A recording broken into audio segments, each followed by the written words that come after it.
നമസ്കാരം. ദിനംതോറും അപ്രത്യക്ഷരാകുന്നു നമ്മുടെ കുട്ടികൾ. വാട്സാപ്പിൽ എന്നും വാർത്തകളാണ്. ജനാലകളിൽ ആരോ സ്റ്റിക്കർ ഒട്ടിക്കുന്നു. ഇതര സംസ്ഥാന തൊഴിലാളികളെ, യാചകരെ, നാടോടി സ്ത്രീകളെ എല്ലാം നമുക്ക് സംശയമാണ്. മനസ്സിൽ തീയാണ്. എവിടെ പോകുന്നു നമ്മുടെ കുട്ടികൾ? തിരുവനന്തപുരം ജില്ലാ child protection officer K Subair, സംസ്ഥാന cyber hitech cell DYSP Bijumon, child സൈക്കോളജിസ്റ്റും ശാന്തിനികേതൻ സ്കൂൾ പ്രിൻസിപ്പാളുമായ ഡോക്ടർ നിർമ്മല, സാമൂഹ്യ നിരീക്ഷകനും ക്ലിനിക്കൽ സൈക്കോളജിസ്റ്റുമായ ജെ രാജശേഖരൻ. ഒപ്പം ആലപ്പുഴ സ്റ്റുഡിയോയിൽ നിന്നും മൂവാറ്റുപുഴയിലെ വീട്ടിൽ നിന്നും തത്സമയം ചേരുന്ന രണ്ട് പ്രത്യേക അതിഥികൾ. അപ്രത്യക്ഷരാകുന്ന കുട്ടികളെക്കുറിച്ച് ഞങ്ങൾക്കും പറയാനുണ്ട്. ആദ്യം ആലപ്പുഴ സ്റ്റുഡിയോയിലേക്ക്. എല്ലാവർക്കും ഓർമ്മയുണ്ടാകും രാഹുലിനെ. 2005 മെയ് 18 വീട്ടിൽ നിന്ന് കളിക്കാൻ പോയി പിന്നീട് ഇതേവരെ തിരിച്ചെത്താത്ത 7 വയസ്സുകാരൻ രാഹുലിനെ ആദ്യം ലോക്കൽ പോലീസ്, പിന്നെ ക്രൈംബ്രാഞ്ച്, ഒടുവിൽ CBI. എല്ലാവരും അന്വേഷിച്ചു. പക്ഷേ രാഹുലിനെക്കുറിച്ച് ഒരു വിവരവുമില്ല. ഇപ്പോഴുണ്ടെങ്കിൽ അവന് 21 വയസ്സായേനെ. ഇന്നും രാഹുലിനെ കാത്തിരിക്കുന്നു അമ്മ മിനി. ശ്രീ മിനി, അന്ന് അന്യസംസ്ഥാന തൊഴിലാളികളില്ല, വാട്സാപ്പില്ല, ഫേസ്ബുക്കുമില്ല. പക്ഷേ കൈക്കകത്തു നിന്ന് കാണാതായ കുഞ്ഞിനെക്കുറിച്ച് എന്തെങ്കിലും വിവരം തരാൻ ആർക്കും കഴിഞ്ഞുമില്ല. ഇന്ന് നാട് മുഴുവൻ പേടിയാണ്, പേടിക്കുന്ന അച്ഛനമ്മമാരാണ്. മിനിക്ക് എന്താണ് പറയാനുള്ളത്? പറയാനുള്ള പോലീസിൻ്റെയൊക്കെ അന്വേഷണം കുഴപ്പമില്ലായിരുന്നു. CBI അന്വേഷിച്ചു. പക്ഷേ എനിക്ക് എൻ്റെ കുഞ്ഞിനെക്കുറിച്ച് ഒരറിവുമില്ല. ഇതുപോലെ ഇനി ഒരമ്മയ്ക്കും ഇങ്ങനെ ഉണ്ടാകില്ലേ എന്ന് പ്രാർത്ഥിച്ചായിരിക്കുന്നത്. അപ്പോൾ കേൾക്കുന്ന മുഴുവൻ ഇത് തന്നെയാണ്. ഇങ്ങനെ പുറത്തുനിന്ന് വന്ന ഒരാൾ കൊണ്ടുപോയെന്ന് വിശ്വസിക്കുന്നില്ല. ഒരു നാടോടിയോ ഒരു ഭിക്ഷക്കാരോ കൊണ്ടുപോയതായിട്ട് എൻ്റെ കുഞ്ഞിനെ ഞാൻ ഇന്നും വിശ്വസിക്കുന്നില്ല. പക്ഷേ എന്തോ ഇവിടുന്ന് ആരോ ഉണ്ട്, അങ്ങനെ എൻ്റെ കുഞ്ഞിനെ കൊണ്ടുപോയിരിക്കുന്നത് ഇന്നും വിശ്വസിക്കുന്നത്. അവനൊന്നും സംഭവിച്ചിട്ടില്ല, തിരിച്ചു വരുമെന്നൊരു പ്രതീക്ഷയിലിരിക്കുന്നു. എല്ലാ അമ്മമാർക്കും ശരി. അന്ന് ഇത്രയും അന്വേഷണങ്ങളും ഇത്രയും പേടിക്കേണ്ട കാര്യങ്ങളൊന്നും ഇല്ലായിരുന്നു കുട്ടികളെ. ഇന്നിപ്പോൾ എൻ്റെ മോൻ്റെ ഇതുകൊണ്ട് എല്ലാവരും കുട്ടികളെ ശരിക്കും ശ്രദ്ധിക്കുന്നുണ്ട്. ഇത്രയും ഭയപ്പെടേണ്ട കാര്യമുണ്ട് കേരളത്തിൽ എന്നും എനിക്ക് തോന്നുന്നുണ്ടോ? ഉണ്ട്, തീർച്ചയായിട്ടും ഉണ്ട്. ഇപ്പോൾ എൻ്റെ മോളെ എനിക്കിപ്പോൾ ഭയങ്കര ഭയമാണ്. മോളെ സ്കൂളിൽ കൊണ്ടാക്കുന്നതും വിളിച്ചുകൊണ്ട് വരുന്നതും ഒക്കെ. വീട്ടിലിപ്പം വണ്ടിയെ പോലും വിടത്തില്ല, ഒരു ഓട്ടോയിൽ പോലും വിടത്തില്ല. അമ്മ തന്നെ, അമ്മുമ്മയാണ് പോയി വിളിക്കുന്നതും എല്ലാം. ഇപ്പം നമുക്ക് നല്ലൊരു ഭയമാണ് മോൻ്റെ ഈ കാര്യം കൊണ്ട്. ഇപ്പോൾ ഈ അന്വേഷണം എവിടെ എത്തി നിൽക്കുന്നു? ഇപ്പോൾ അന്വേഷണം ഇപ്പോൾ ഒന്നുമില്ല. CBI പോലും അന്വേഷിക്കുന്നില്ലെന്ന് അറിവ് കിട്ടിയിരിക്കുന്നത്. അവർക്കും ഒരു തെളിവ് കിട്ടുന്നില്ലെന്നും പറഞ്ഞ് CBI അന്വേഷണം നിർത്തിയതായിട്ടാണ് ഞങ്ങളുടെ വക്കീൽ മുഖാന്തരം അറിഞ്ഞത്. കുഞ്ഞ് പോയ ആദ്യമൊക്കെ നമുക്കൊരു ലെറ്ററൊക്കെ വരുമായിരുന്നു. കുഞ്ഞ് ഇന്ന സ്ഥലത്തുണ്ട്, ഇന്നടത്തുണ്ട് എന്നൊക്കെ പറയും. നമ്മൾ അവിടെ എല്ലാം പോയി അന്വേഷിക്കും. അങ്ങനെ പോലീസുകാരില്ലാതെ ചെല്ലാൻ പറഞ്ഞു വന്നു. അങ്ങനെ ഒത്തിരി അന്വേഷണങ്ങളൊക്കെ വന്ന് നമ്മൾ എവിടെയെങ്കിലും കുട്ടിയെ കണ്ടെന്ന് പറഞ്ഞ് ഞങ്ങളപ്പം അവിടെ ചെന്നിരിക്കും. പിന്നെ നമ്മൾ ഓരോ സ്ഥലങ്ങളിലൊക്കെ നോക്കിക്കുമ്പോൾ കറക്റ്റ് അറിയാമെന്ന് പറഞ്ഞാൽ അങ്ങനെ പോകും. ഏറ്റവും അവസാനം കുട്ടിയെക്കുറിച്ച് നമുക്ക് കിട്ടിയ വിവരം എന്താണ്? ഏറ്റവും അവസാനം നമ്മളിപ്പോൾ എവിടെ ചെന്നൊന്ന് എവിടെ നോക്കിയാലും അല്ലെങ്കിൽ ആര് നമുക്കൊരു ലെറ്റർ അയക്കുന്നതും കുഞ്ഞിനൊന്നും പറ്റിയിട്ടില്ല. അവൻ ജീവനോടുണ്ട്, വരും എന്ന ആ ഒരു പ്രതീക്ഷ തരുന്നുണ്ട്. പിന്നെ CBI അന്വേഷണം നിർത്തിയപ്പോഴത്തേക്ക് അവരും പറഞ്ഞ് കുഞ്ഞ് ഒന്നും സംഭവിച്ച് കാണത്തില്ല, സംഭവിച്ചിട്ട് നമ്മൾ ഇതിനോടൊക്കെ അറിഞ്ഞേന്, കുഞ്ഞ് ജീവനോട് എവിടെയോ ഉണ്ട്. ആ ഒരു പ്രതീക്ഷയിലാണ് ഞങ്ങൾ രണ്ടുപേരും ദിവസങ്ങൾ തള്ളി നീക്കിക്കൊണ്ടിരിക്കുന്നത്. അപ്പോൾ രാഹുലിൻ്റെ അച്ഛനും അമ്മയും ഇപ്പോഴും പ്രതീക്ഷയിലാണ്. ഇന്നോ നാളെയോ കുട്ടി വരും. അടുത്തുള്ളവർ എല്ലാവരും അത്, എല്ലാവർക്കും ആ ഒരു പ്രതീക്ഷ. നമുക്കൊരു ശത്രുക്കളില്ല. ഇതാര് കൊണ്ടുപോയി, കൊണ്ടുപോയ ഒരാൾ ആരാന്ന് ഇപ്പം പ്രാർത്ഥിക്കുന്ന മുഴുവൻ എന്താ, ആര് കൊണ്ടുപോയി? ഒരാളെയെങ്കിലും, കുട്ടികളെ കൊണ്ടുവന്ന ഒരാളെ കിട്ടി അയാളിൽ നിന്നൊന്ന് അന്വേഷിച്ച് എവിടെയെങ്കിലും ഒരു കുട്ടിയെ തട്ടിക്കൊണ്ടുപോയെന്ന് അറിയുമ്പോൾ ഞങ്ങളുടെ മനസ്സിൽ നമ്മുടെ കേസ് തെളിയും. ആ ഒരു പ്രതീക്ഷയിലിരിക്കുന്നു. വളരെ നന്ദി മിനി.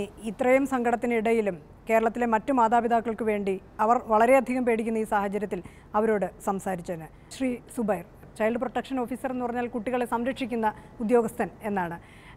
കുട്ടികളും മാതാപിതാക്കളും അധ്യാപകരും സ്കൂളുകളും വീടുകളും റെസിഡൻറ്റ് അസോസിയേഷനുകളും ഒക്കെ കേരളത്തിൽ വലിയ പേടിയിലാണ്.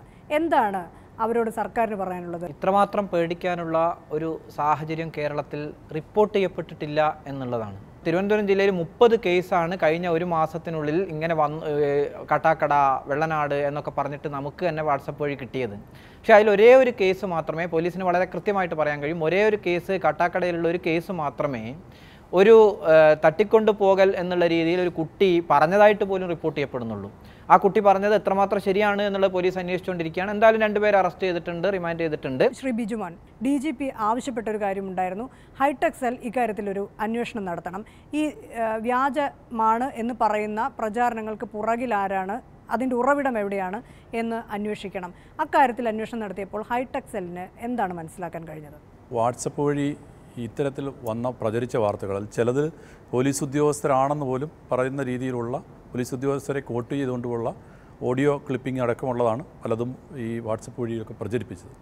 ഇതിലൊന്നും പോലീസ് ഔദ്യോഗികമായിട്ടോ അല്ലെങ്കിൽ ഏതെങ്കിലും പോലീസ് ഉദ്യോഗസ്ഥരോ നേരിട്ട് നൽകിയിട്ടുള്ള വാർത്തയായിരുന്നില്ല. അതെല്ലാം തന്നെ തൽപരമായിട്ടുള്ള കക്ഷികൾ വ്യാജമായിട്ട് ക്രിയേറ്റ് ചെയ്ത് ഉണ്ടാക്കിയിട്ടുള്ള വാർത്തകളാണ്. സംസ്ഥാനത്ത് ഉയർന്ന പോലീസ് ഉദ്യോഗസ്ഥയുടെ ശബ്ദത്തിലാണ് കഴിഞ്ഞ ദിവസം ഒരു സന്ദേശം വന്നത്. അത് പലരുടെയും പോലീസ് ഉദ്യോഗസ്ഥരുണ്ട്. കഴിഞ്ഞ ദിവസം കൊല്ലം DYSPയുടേതെന്ന് പറഞ്ഞ് ഒരു പ്രചരിച്ച ഒരു വാർത്ത ഉണ്ടായിരുന്നു. എനിക്ക് നേരിട്ട് അറിയാവുന്ന DYSP ആണ്, എനിക്കറിയാം അദ്ദേഹത്തിൻ്റെ സൗണ്ടല്ല, അദ്ദേഹം കൊടുത്തതല്ല എന്നുള്ളത് അറിയാം. കേരളത്തിൽ ഇപ്പോൾ അലാമിംഗ് ആയിട്ടുള്ള ഒരു സിറ്റുവേഷൻ ഇല്ല. പോലീസ് കഴിഞ്ഞ കുറച്ച് ദിവസമായി, മുഖ്യമന്ത്രി കഴിഞ്ഞ കുറച്ച് ദിവസമായി ഇത് തന്നെ പറഞ്ഞുകൊണ്ടിരിക്കുന്നു. എന്നിട്ടും ജനങ്ങളത് വിശ്വസിക്കാത്തത് എന്തുകൊണ്ടായിരിക്കും? ആർക്ക് വേണമെങ്കിലും എവിടെ നിന്നും ക്രിയേറ്റ് ചെയ്യാം. അത് ഇന്ത്യയിൽ നിന്ന് വേണം, വിദേശത്തുനിന്നാവാം, സ്വദേശത്തുനിന്നാവാം, എവിടെ നിന്ന് വേണമെങ്കിലും ഒരു വാർത്ത ക്രിയേറ്റ് ചെയ്തിട്ട് ഇറക്കി വിടാവുന്ന ഒരു സംവിധാനം നിലവിൽ ഉള്ളതുകൊണ്ട് ഇതിൻ്റെ ഓതൻറ്റിസിറ്റി കൂടാതെ നമ്മൾ സ്വയം ഒരു റെസ്ട്രിക്ഷനിലേക്ക് വരണം. ആളുകൾക്ക് ശരി, നമുക്ക് എന്ത് ചെയ്യാൻ പറ്റി ഇക്കാര്യത്തിൽ? ഇത്തരം കാര്യങ്ങൾ ബോധവൽക്കരണമാണ് പ്രധാനമായിട്ട്. ഡോക്ടർ നിർമ്മല അധ്യാപികയാണ്, ഒരു സ്കൂള് നടത്തുന്നു.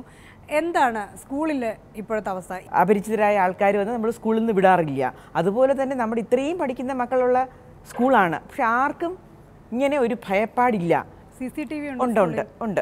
എവിടെയൊക്കെ ഉണ്ട്? എത്ര എണ്ണം ഉണ്ട്? ഞങ്ങളുടെ സ്കൂളിലെ റോഡുകളിലാണ് വെച്ചിരിക്കുന്നത്, സ്കൂളിനകത്തല്ല. നമ്മളെ എല്ലാവരും വാച്ച് ചെയ്തുകൊണ്ടിരിക്കുകയാണെന്ന് തോന്നുകയാണെങ്കിൽ കുഞ്ഞുങ്ങൾക്ക് സ്വാഭാവികത നഷ്ടപ്പെടും. 2-3 മാസങ്ങൾക്ക് മുൻപ് തന്നെ, ഇതൊന്നും വാർത്ത വരുന്നതിന് മുൻപ് തന്നെ ഞങ്ങളുടെ വിളപ്പിൽ പോലീസ് അവിടെ വനിതാ പോലീസ് സംഘം വന്നിട്ട് ഹൈസ്കൂൾ തലത്തിൽ കരാട്ടേക്കാരും ഉൾപ്പെടെ വന്ന് ഒരു ട്രെയിനിങ് കൊടുത്തു. എങ്ങനെയെന്ന് പറഞ്ഞാൽ എങ്ങനെയാണ് സാമൂഹ്യ വിരുദ്ധർ നമ്മൾ വരികയാണെന്നുണ്ടെങ്കിൽ ചെറുത്ത് നിൽക്കേണ്ട വിധം. അപ്പോൾ എല്ലാം കൊണ്ടും നമ്മൾക്ക് വളരെ ശാന്തരാണ്. നമ്മൾ പറഞ്ഞതിനെ പേടിപ്പിക്കാതിരിക്കണം എന്നാണ് എനിക്ക് തോന്നുന്നത്. കഴിഞ്ഞ കുറച്ച് ദിവസങ്ങളായി പേടിച്ചുകൊണ്ടിരിക്കുന്ന ഒരു കുടുംബം, അവർ നമ്മോടൊപ്പം ചേരുകയാണ്. മൂവാറ്റുപുഴ മുളവൂർ പള്ളിപ്പടിയിലെ ഒരു വീട്ടിൽ നിന്നാണ്. ആ വീട്ടിലേക്ക് പോകാൻ നമുക്കിപ്പോൾ തത്സമയം. അടുത്തതായി അവർക്കുമുണ്ട് പറയാൻ. ശ്രീ അബ്ദുൾ സലാം, എന്താണ് നിങ്ങളുടെ വീട്ടിൽ സംഭവിച്ചത് കഴിഞ്ഞ ദിവസം?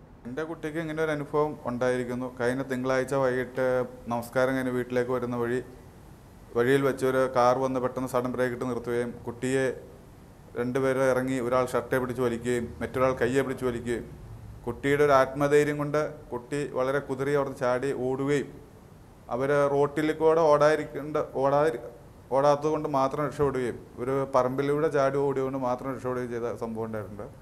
കുട്ടിയുടെ ഷർട്ടിൻ്റെ ബട്ടൺസുകൾ വലിച്ച് പറയുകയും കയ്യിൽ എന്തോ ഒരു ജെല്ലുമാതിരിയുള്ളൊരു സാധനം ആവുകയും, ഇങ്ങനെ സംഭവം എൻ്റെ കുട്ടിക്ക് സംഭവിച്ചിട്ടുണ്ട്. നാട്ടുകാർക്ക് അത് ബോധ്യപ്പെട്ടിട്ടുണ്ട്, പോലീസിന് ബോധ്യപ്പെട്ടിട്ടുണ്ട്. പോലീസ് എന്താണ് ഇപ്പോൾ പറയുന്നത് ശ്രീ അബ്ദുൾ സലാം? എനിക്ക് കിട്ടിയ റിപ്പോർട്ട് അനുസരിച്ച് പോലീസിന് ഇങ്ങനെ സംഭവം നടന്നു, കുട്ടിയെ കിഡ്നാപ്പിംഗുമായൊരു സംഭവം നടന്നു എന്നുള്ളത് പോലീസ് സ്ഥിരീകരിച്ചു. എന്താണ് ഇതിൻ്റെ പിന്നിൽ എന്നുള്ള കാര്യം മാത്രമാണ് പോലീസിന് വ്യക്തമായിട്ടുള്ളത്. കുട്ടിക്ക് ഏതെങ്കിലും തരത്തിലുള്ള ദേഹോപദ്രവം ഏൽക്കേണ്ടി വന്നിട്ടുണ്ടോ? കുട്ടിയുടെ ഷോൾഡർ മുതൽ ഒരു കൈ ഫുള്ള് വേദന ഉണ്ടായിരുന്നു. കുട്ടിയുടെ കയ്യിൽ പിടിച്ച് വലിച്ചതിൻ്റെ വേദന ഉണ്ടായിരുന്നു. കുട്ടിയുടെ കൈയുടെ പുറത്ത് നഖം കൊണ്ട് മുറിഞ്ഞ 3 പാടുകൾ ഉണ്ടായിരുന്നു. ഇപ്പോൾ അതിൻ്റെ ഒരു ഭയപ്പാടിൽ നിന്ന് മോചിതനാണോ അഫ്രീദ്? കുട്ടി മോചിതനായി 2 ദിവസം കൊണ്ട് ക്ലിയറായി. ഇന്ന് സ്കൂളിൽ പോയിട്ടിപ്പോൾ വീട്ടിൽ വന്നിട്ടുണ്ട്, കുഴപ്പമില്ല. ഈ സംഭവം നടന്നതിൻ്റെ തൊട്ടടുത്തല്ലെങ്കിലും എവിടെയെങ്കിലും ഒക്കെ CCTV ഉണ്ടായിരിക്കാം. ഏതെങ്കിലും തരത്തിലുള്ള ദൃശ്യങ്ങൾ പോലീസിന് കണ്ടെത്താൻ കഴിഞ്ഞിട്ടുണ്ടോ? എനി ടൈമിൽ ഒരു എർട്ടിക വണ്ടി ആണ് ആകെപ്പാടെ ഈ ഒരു നമുക്ക് CCTVയിൽ കിട്ടിയിട്ടുള്ളത്. പക്ഷേ ആ വണ്ടിയുടെ നമ്പറുകളൊന്നും കറക്റ്റായിട്ട് കിട്ടാത്തൊരു സാഹചര്യമുണ്ട്. ശ്രീ ജെ രാജശേഖരൻ, ഒരു വശത്ത് സർക്കാരും സർക്കാർ ഏജൻസികളും ഒന്നാകെ ഭയപ്പെടേണ്ട സാഹചര്യമില്ല എന്ന് പറയുന്നു. പക്ഷേ മുഖ്യധാരാ മാധ്യമങ്ങളിൽ തന്നെ ഇത്തരം സംഭവങ്ങൾ മറുവശത്ത് റിപ്പോർട്ട് ചെയ്യുകയും ചെയ്യുന്നു. ജനം ഏതാണ് വിശ്വസിക്കേണ്ടത്? ജനത്തിന് എന്ത് വഴിയാണ് തിരഞ്ഞെടുക്കാനുള്ളത്? ഇല്ല, ഇതൊരു പുതിയ കാര്യമല്ല. കാരണം മലയാള സിനിമയിലെ ആദ്യത്തെ സിനിമയുടെ പേര് വിഗതകുമാരൻ, ലോസ്റ്റ് ചൈൽഡ് എന്നാണ്. അന്നത്തെ സോഷ്യൽ റിയാലിറ്റിയാണ് റിഫ്ലക്റ്റ് ചെയ്യുന്നത്. 2016 ഒക്ടോബറിൽ അസംബ്ലിയിൽ മുഖ്യമന്ത്രി പറഞ്ഞ കണക്കനുസരിച്ച് ഇതിൻ്റെ നഷ്ടപ്പെടുന്ന കുട്ടികൾ, കാണാതാകുന്ന കുട്ടികളും അവർ തിരിച്ചെടുക്കുന്നു, റിക്കവറി. അത് തമ്മിലുള്ള ഗ്യാപ്പ് എന്ന് പറയുന്നത് 2014 വരെ 2% താഴെയാണ്. അതായത് തിരിച്ച് കിട്ടാത്ത 2% താഴെയുള്ള കുട്ടികളെയാണ്. ബാക്കിയുള്ള എല്ലാം റിക്കവർ ചെയ്യുന്നു. 2014 അത് 3.1% വരെ ആകുന്നു. 2015. നെക്സ്റ്റ് ഇയറിൽ അത് 1.9 ആയിട്ട് കുറയുന്നു. ഈ വർഷം അത് 4.4% വരെ ആയിട്ടാണ് നിലവിലുള്ള കണക്ക് റിക്കവറി. കിട്ടാത്ത കുട്ടികൾ, ബാക്കിയുള്ളവരൊക്കെ കിട്ടിയെന്നാണ് അർത്ഥം. അപ്പോൾ ഈ കിട്ടാത്ത കുട്ടികളെ ആയിരിക്കണം ഈ പറയുന്ന ഭിക്ഷക്കാരൊക്കെ പിടിച്ചുകൊണ്ട് പോയി കണ്ണും ഒക്കെ കുത്തിപ്പൊട്ടിച്ചു എന്ന് പറയുന്നത് ഇവരായിരിക്കണം. യാതൊരു തരത്തിലുള്ള സംവിധാനങ്ങളും ഇല്ലാത്ത സാധാരണ മനുഷ്യരായി നടന്നു വരുന്ന മനുഷ്യർക്ക് പിടിച്ചുകൊണ്ടുപോകാൻ കഴിയുന്നത് 2-3 വയസ്സായ കുട്ടികളെയായിരിക്കും. പക്ഷേ ഇപ്പോൾ കേസുകൾ റിപ്പോർട്ട് ചെയ്യുന്നത് 9-10 വയസ്സായ കുട്ടികളെ കാറിലെത്തിയൊരു സംഘം ഉപദ്രവിക്കുന്നു എന്ന തരത്തിലാണ് വാർത്തകൾ വരുന്നത്. അതെങ്ങനെ സംഭവിക്കും? യഥാർത്ഥത്തിൽ എന്താ നടക്കുന്നത്? നമ്മുടെ വീട്ടിലെ മാതാപിതാക്കളാണ് ഇനി പ്രൈമറിലി റെസ്പോൺസിബിൾ കുട്ടികൾ പോകുന്നതിന്. 2 സ്കൂളിലെ അധ്യാപകരുടെ ഇൽ ട്രീറ്റ്മെൻറ്റ്, വല്ലാത്ത ഇൽ ട്രീറ്റ്മെൻറ്റാണ് നമ്മുടെ മാതാപിതാക്കൾ നടത്തുന്നത്. ഞാൻ പറയുന്നില്ല, നമ്മുടെ ഒരു കേതൽ എന്ന് പറഞ്ഞ ആളുടെ ഇതിൽ ആ കേതലിൻ്റെ അച്ഛനും അമ്മയും ഡോക്ടറായിരുന്നു. He was an acute schizophrenia. ഇയാൾക്ക് സ്കീസോഫ്രീനിയ ഉണ്ട് എന്നുള്ള ഈ അച്ഛനും അമ്മയ്ക്കും മനസ്സിലായില്ലേ? അയാൾ ഇവരെ കൊലപ്പെടുത്തിയെങ്കിൽ അതിന് പ്രൈമറിലി ഉത്തരവാദി അവരാണ്. കുറേ ഒക്കെ അവർ ജീവിക്കുന്ന സാഹചര്യങ്ങളുമായി ബന്ധപ്പെട്ട് അവർ തനിയെ ഓടിപ്പോകുന്ന 90% അവർ രക്ഷപ്പെടുക പലപ്പോഴും വീട്ടിൽ, പിന്നെ എങ്ങും പോകാൻ ആരും പിടിച്ചോണ്ട് പോകാനില്ല.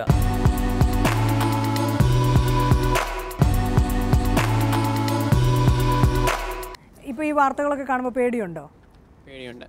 കഴിഞ്ഞ 30 ദിവസങ്ങളിൽ 88 കുട്ടികളാണ് ഇവിടെ നിന്ന് കാണാതായി പോയിട്ടുള്ളത്. അവരുടെ ഫാമിലിയെ പറ്റി പറയുമ്പോൾ അവരുടെ അമ്മയും അച്ഛനുമായി പറ്റി ദേ ആർ ബീങ് പാരനോയിഡ്. അവരത്രയും പേടിക്കാനുള്ള കാരണം ഈ നമ്മൾ സ്പ്രെഡ് ചെയ്യുന്ന വാർത്തയാണോ അതോ മാധ്യമങ്ങളാണോ?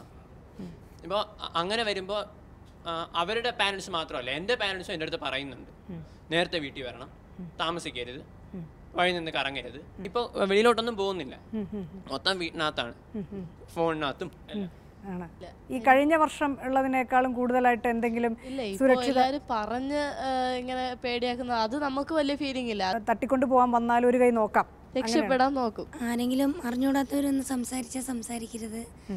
സംസാരിക്കാം, പക്ഷേ കൂടുതലായിട്ട് നമ്മുടെ പേഴ്സണലായിട്ടുള്ള കാര്യങ്ങളെല്ലാം പറഞ്ഞ് അങ്ങനെയൊന്നും കൂടുതലായിട്ട് സംസാരിക്കാൻ പോകരുത്. പിന്നെ സ്കൂൾ വിട്ട് കഴിഞ്ഞാൽ കറക്റ്റ് സമയത്തിന് വീടെത്തണം. പുതുതായി എന്തെങ്കിലും റെസ്ട്രിക്ഷൻ ഉണ്ടോ വീട്ടിൽ? തീർച്ചയായിട്ടും ഉണ്ട്. കാരണം ഞങ്ങളുടെയൊക്കെ പാരൻസ് എന്ന് പറഞ്ഞാൽ വർക്കിംഗ് ആണ്. ഞങ്ങൾക്കെന്ന് പറഞ്ഞാൽ വേറൊരു സ്ഥലത്ത് നിന്ന് വേറൊരു ജില്ലയിൽ നിന്ന് ഇവിടെ വന്ന് താമസിക്കുന്ന ആൾക്കാരാണ്. അത് കാരണം തന്നെ സേഫ്റ്റി ഭയങ്കര പ്രശ്നമാണ്. അതിനിടയ്ക്കാണ് കറുത്ത സ്റ്റിക്കർ കുട്ടികളെ നഷ്ടപ്പെടുന്നത്. ആ ആൻറ്റി മിനി എന്ന് പറഞ്ഞ ആൻറ്റി 14 വർഷമായിട്ട് സ്വന്തം മകൻ ഇനിയും വരും എന്നുള്ളൊരു വിശ്വാസത്തിൽ നിൽക്കുകയാണ്. സാറ് പറഞ്ഞു 4% ഇപ്പം കിട്ടാത്ത കുട്ടികളുടെ റേറ്റ്. അത് 16 ആവാൻ ഒരുപാട് കാലമൊന്നും വേണ്ട. അതിനകത്ത് ചിലപ്പോൾ നാളെ ഞങ്ങളായിരിക്കും പോയി പെടുക. ഇവിടെ ഇരിക്കുന്ന ഓരോ കുട്ടികളും പേടിയാണോ? ആണ്, തീർച്ചയായും പേടിയാണ്. കാരണം നമ്മുടെ സമൂഹത്തിനെ നമ്മൾ പേടിക്കണം. എപ്പോഴും അടി കിട്ടുന്ന സമൂഹമാണ് നമ്മുടെ. ഒരിക്കലും നമുക്ക് ആ സമൂഹത്തിൽ നിലനിൽക്കാൻ പറ്റത്തില്ല, തീർച്ചയായിട്ടും. കാരണം നമ്മൾ കേൾക്കുന്ന ഓരോ സംഭവങ്ങളും അങ്ങനെ, നിർഭയ കേസായാലും ശരി, അഭയ കേസായാലും ശരി, എല്ലാം നമുക്ക് എതിരായിട്ടാണ് വരുന്നത്. നമ്മൾ എത്ര സ്ട്രോങ് ആണെങ്കിലും, അല്ലെങ്കിൽ നമുക്ക് കരാട്ടെ അറിയാം, കുങ്ഫു അറിയുന്നത് കാര്യമില്ല. ഒരു പക്ഷേ അപ്പത്തെ നമ്മുടെ ആ മനസ്ഥിതി അനുസരിച്ച് നമുക്കൊന്നും ചെയ്യാൻ തോന്നും. നമ്മളിപ്പം ഫ്രീസ്ഡായി പോകും, നമുക്കൊന്നും ചെയ്യാൻ പറ്റില്ല. പുതിയ സാഹചര്യത്തിൽ ഇപ്പം എന്തൊക്കെ പുതിയ സുരക്ഷാ ക്രമീകരണങ്ങളാണ് സ്വയം വരുത്തിയിരിക്കുന്നത്? എന്താ പറയുക, ദൈവത്തിനെ വിളിക്കാം, അതാണ് ഇപ്പോൾ ഏക ഒരു വഴി. പട്ടത്ത് ധാരാളം സ്കൂളുകളുണ്ട്. പട്ടത്ത് ഓരോ സ്കൂളിൻ്റെ പേരിൽ ഓരോ വാട്സപ്പ് ഓരോ ദിവസം ഇറങ്ങുന്നുണ്ട്. നിങ്ങളുടെ സ്കൂളിൽ ഏതെങ്കിലും കുട്ടിയെ കാണാതായിട്ടുണ്ടോ? തൊട്ടപ്പുറത്തെ സ്കൂളിൻ്റെ പേരിൽ ഇറങ്ങുന്ന വാട്സപ്പിലും നമ്മളാണ് അതിൻ്റെ ഉത്തരവാദി, അല്ലെങ്കിൽ നമ്മുടെ സ്കൂളിലെ കുട്ടിയാണ് എന്ന് പറഞ്ഞുകൊണ്ട് ധാരാളം വിളികളും അന്വേഷണങ്ങളും വരാറുണ്ട്. ഇത്തരത്തിലൊരു സംഭവം ഉണ്ടായിട്ടില്ല. പക്ഷേ പറയാനുള്ളൊരു കാരണം, നമ്മുടെ ഇപ്പം തിരുവനന്തപുരത്തെ കേന്ദ്രീകരിക്കുകയാണെങ്കിൽ നമ്മുടെ ഇവിടം മുതൽ വഞ്ചൂര് മുതൽ കേശവാസകരം വരെ ഒരു 50,000 കുട്ടികൾ മിനിമം 2-3 സ്കൂളായിട്ട് പഠിക്കുന്നുണ്ട്. ഈ ഓരോ അമ്മയും രാവിലെ കുട്ടിയെ വിട്ട് തിരിച്ചെത്തുന്നിടം വരെയുള്ള ആവലാതി, ആകുലത ഈ ഓരോ വാട്സപ്പ് മെസ്സേജിലും അല്ലെങ്കിൽ ഓരോ എൻക്വയറിയിലും നമുക്ക് കേൾക്കാനും കാണാനും കഴിയും.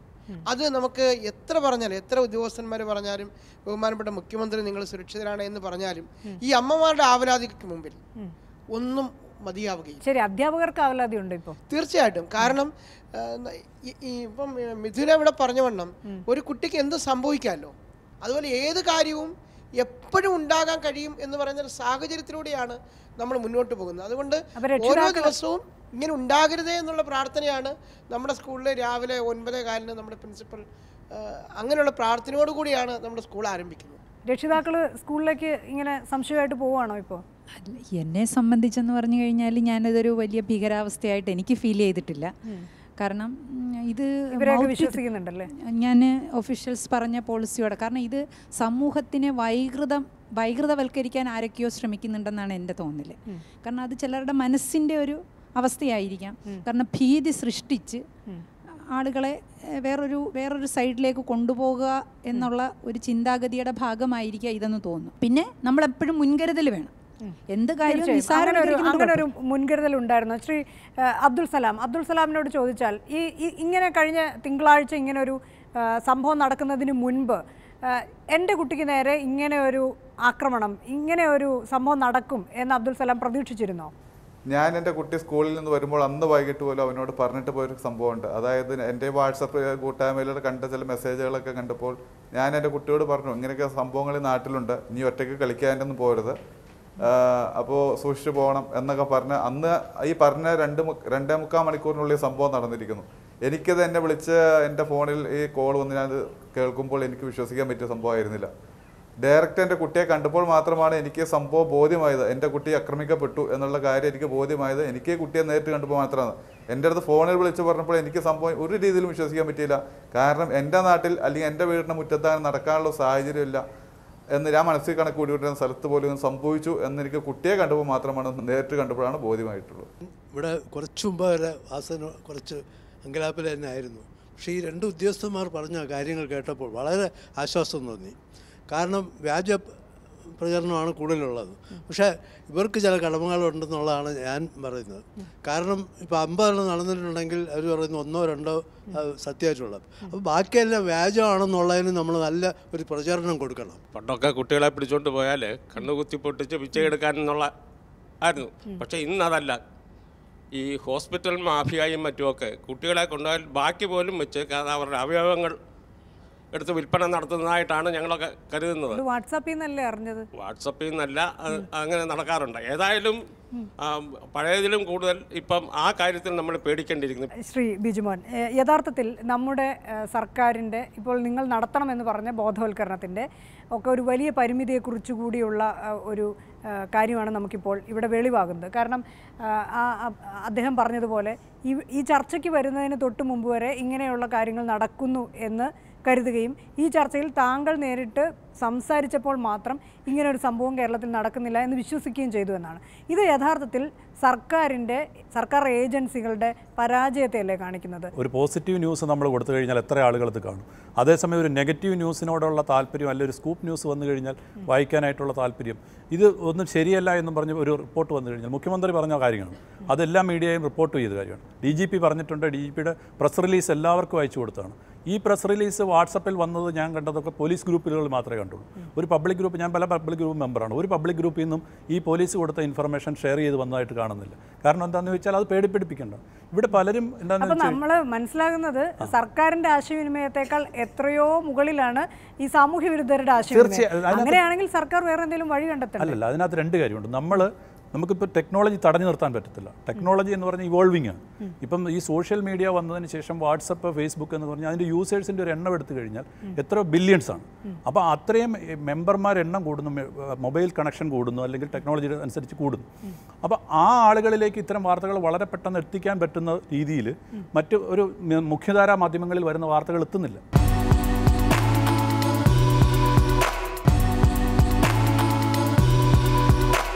കുട്ടികളെ കാണാതാവുന്നത് വലിയ വാർത്തയാണ്. ഈ കുട്ടികൾ തിരിച്ചു വരുന്നത് വാർത്തയാവുന്നില്ല. അങ്ങനെയാണെങ്കിൽ സർക്കാരിന് അക്കാര്യത്തിൽ എന്തെങ്കിലും ചെയ്യാനില്ലേ? എത്ര കുട്ടികൾ പോയി, എത്ര കുട്ടികൾ മടങ്ങിയെത്തി, ഇനി എത്ര കുട്ടികൾ വരാനുണ്ട്, അവരെക്കുറിച്ചുള്ള അന്വേഷണം നടക്കുന്നുണ്ടോ? ഉണ്ടെങ്കിൽ അതിൻ്റെ ഫോളോ അപ്പ് എവിടെ, അതിൻ്റെ ഫീഡ്ബാക്ക് എവിടെ? ഇത് ജനങ്ങളെ കോൺസ്റ്റൻ്റ് ആയിട്ട് അറിയിക്കാൻ സർക്കാരിനൊരു സംവിധാനം വേണ്ടേ? കുട്ടി എന്ന് പറയുന്നത് കേവലം 4 വയസ്സോ 8 വയസ്സോ 14 വയസ്സോ ഒന്നുമല്ല. നിയമപ്രകാരം 17 വയസ്സും 364 ദിവസം വരെ കുട്ടിയാണ്. 17.5 വയസ്സുള്ളൊരു കുട്ടി ആരെയും കുറ്റപ്പെടുത്തുകയല്ല. 17.5 വയസ്സുള്ളൊരു കുട്ടി പ്രണയിച്ച ഒരാളുടെ കൂടെ പോയാൽ ചൈൽഡ് മിസ്സിംഗ് കേസാണ്. ഈ കുട്ടി എവിടെയെങ്കിലും അയാളുടെ കൂടെ പോയി താമസിക്കുകയും ആ താമസം കേരളത്തിന് പുറത്തോ ചിലപ്പോൾ ഇന്ത്യക്ക് പുറത്തോ ഒക്കെ ആവുകയൊക്കെ ചെയ്യാം. ഇത്തരം ഒരു സാഹചര്യത്തിൽ ആ കുട്ടിയെ ചിലപ്പോൾ കണ്ടെത്താൻ കഴിഞ്ഞില്ല. കഴിഞ്ഞ വർഷം 49 കുട്ടികളെ കാണാത്തതിൽ മിക്കതും ഭൂരിപക്ഷവും ഈ തരത്തിലുള്ള കേസാണ്. സാറ് പറഞ്ഞ പോലെ ബ്ലാക്ക് മാൻ, വൈറ്റ് മാൻ, പിന്നെ അതിനു മുമ്പേ റിപ്പർ എന്ന് പറഞ്ഞിട്ട് റിപ്പർ ഉണ്ടായിരുന്നു, പക്ഷേ റിപ്പർ ഇല്ലാത്ത സമയത്തും റിപ്പർ എന്ന് പറഞ്ഞിട്ടുള്ള പ്രചാരണങ്ങൾ, ഇത്തരം സംഗതികൾ എല്ലാ കാലത്തും രൂപീകരിക്കുന്നുണ്ട്.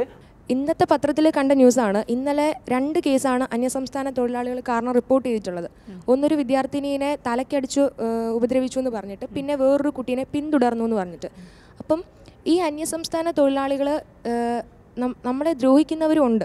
അദ്ദേഹത്തിൻ്റെ കുഞ്ഞിനെ കയറി പിടിച്ചു, വണ്ടിയിൽ നിന്ന് അദ്ദേഹം കുതിറി കൊച്ചു ഓടിപ്പോയെന്നാണ് പറയുന്നത്. പക്ഷേ ആ കുതിര പിടിച്ച് പോകുന്നത് കാറിലൊന്ന് പിടിച്ചെന്നാണ് നേരത്തോടെ പറഞ്ഞത്. അങ്ങനെയൊന്നും ഇത്രയും സമയമായിട്ടും നമ്മളെ പോലീസ് ഉദ്യോഗസ്ഥർക്ക് ആ കാർ കണ്ടെത്തുവാൻ കഴിഞ്ഞിട്ടില്ല. കാരണം ഇവിടെ ഒരുപാട് ക്യാമറകളും അതൊക്കെ പല സ്ഥലങ്ങളിൽ വെച്ചിട്ടുണ്ട്. പക്ഷെ അത് കംപ്ലൈൻറ്റ് ചോദിക്കുമ്പോൾ അത് കേടായി എന്നാണ് പറയുന്നത്. ഭൂരിഭാഗവും ഒരു ദിവസമല്ല, എത്ര നോക്കിയാലും മിക്കവാറും ന്യൂസ് ഫേക്കായിട്ട് വരുന്നുണ്ട്. ആദ്യം ആ ഫേക്ക് ന്യൂസിനെ ഒരു തടയണ ഇടുകയാണ് സർക്കാർ ചെയ്യേണ്ടത്. എങ്ങനെയെങ്കിലും സർക്കാർ പറയുന്നു, മുഖ്യമന്ത്രിയും DGPയും അവകാശപ്പെടുന്നു, പേടിക്കാൻ ഒന്നുമില്ല. ഇതര സംസ്ഥാനങ്ങളിൽ നിന്ന് നമ്മുടെ കുട്ടികളെ കടത്താനെത്തിയ സംഘങ്ങൾ ഒന്നുമില്ല. വാട്സാപ്പിനെ വിശ്വസിക്കരുത്. എന്തായാലും നമ്മുടെ കുട്ടികളെ നമ്മൾ തന്നെ സൂക്ഷിക്കണം. പക്ഷേ വ്യാജവാർത്ത ചമയ്ക്കുന്നവരെയും അവസരം മുതലെടുത്ത് CCTV കച്ചവടത്തിന് ഇറങ്ങിയവരെയും കൂടി നമ്മൾ സൂക്ഷിക്കണം. നന്ദി.